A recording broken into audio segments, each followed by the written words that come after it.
Baik sahabat Bright Insight dimanapun berada, saat ini kita berjumpa kembali dalam podcast kita yang kedua. Hari ini kita akan membahas fenomena-fenomena atau headline yang dimuat oleh media-media papan atas tentang Bali Overtourism. Di dalam podcast kita yang terdahulu, kita sudah melakukan analisa dengan menggunakan Bali Tourist Penetration Index dan juga kita memakai pendekatan Bali Natural Carrying Capacity Index. Kita menemukan bahwa Bali secara keseluruhan belum termasuk overtourism. Tetapi headline-headline yang muncul dalam media-media papan atas ini selalu menyoroti bahwa Bali sudah mencapai level atau tingkat overtourism. Nah, oleh karena itu, publikasi-publikasi seperti ini perlu direspon secara akademik, dan juga saya sudah melihat beberapa terbitan-terbitan jurnal akademik tapi belum secara mendalam khusus mengkaji tentang daya tampung Bali dan juga daya tampung sosial budaya dan lingkungannya. Itu yang perlu dibahas kemudian dikaji dengan baik. Nah, tentu saja di dalam tema yang dibuat oleh Rama Permana pada saat ini, beliau adalah seorang kandidat doktoral di Bournemouth University. Ini membandingkan Bali dengan Venesia, Barcelona, dan Santorini. Dan bahkan topiknya sangat mengejutkan, sahabat. Jadi Indonesia Bali Island menunjukkan mass tourism itu yang mengubah paradise menjadi hell di Asia. Nah, ini tentu saja topik yang sangat mengejutkan yang sebenarnya kita belum sampai di level itu. Kemudian foto yang dipakai di sini, foto yang ada di dalam kemacetan tinggi di kawasan Canggu. Di situ masih kita bisa melihat papan namanya Canggu Kuta Pantai Brawa. Memang daerah ini daerah yang sangat macet.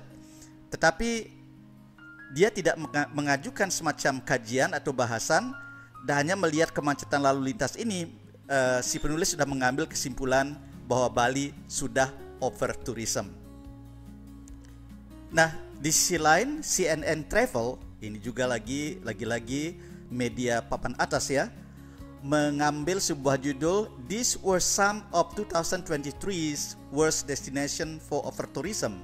Here is how avoid the crowd next year."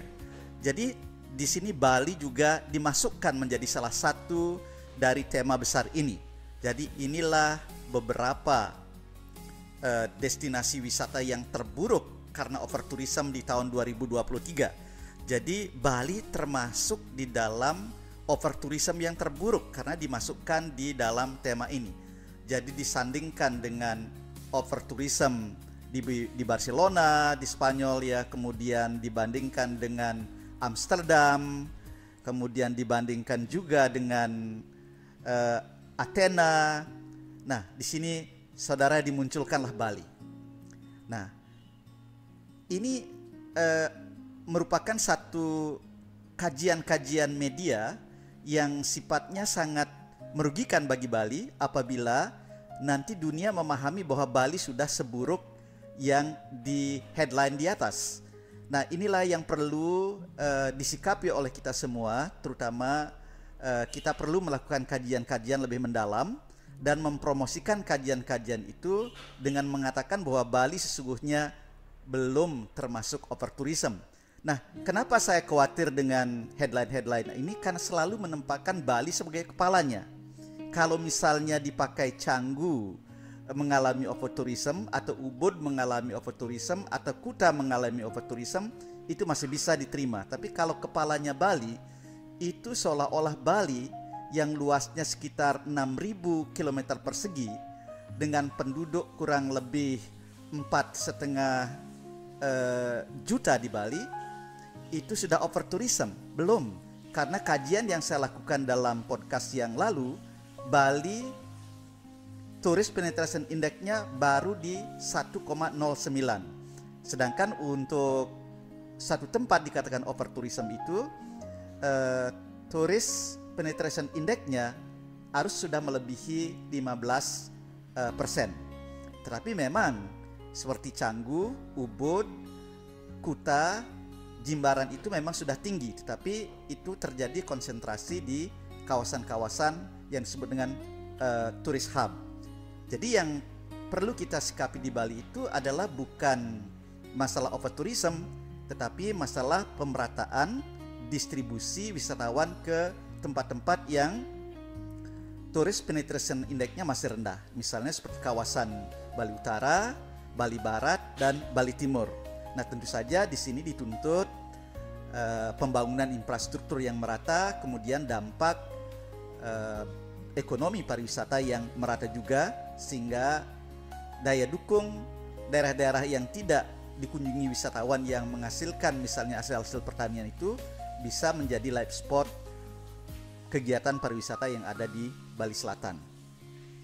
Kita juga lihat sekarang, tadi kita sudah melihat CNN, kita sudah melihat juga Asian Time. Sekarang kita coba lihat Time ini ya.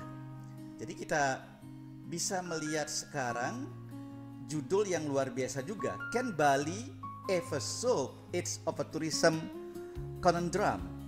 Apakah Bali akan mampu menyelesaikan masalah overtourism yang sangat rumit itu? Jadi jelas di sini memakai kepala Bali.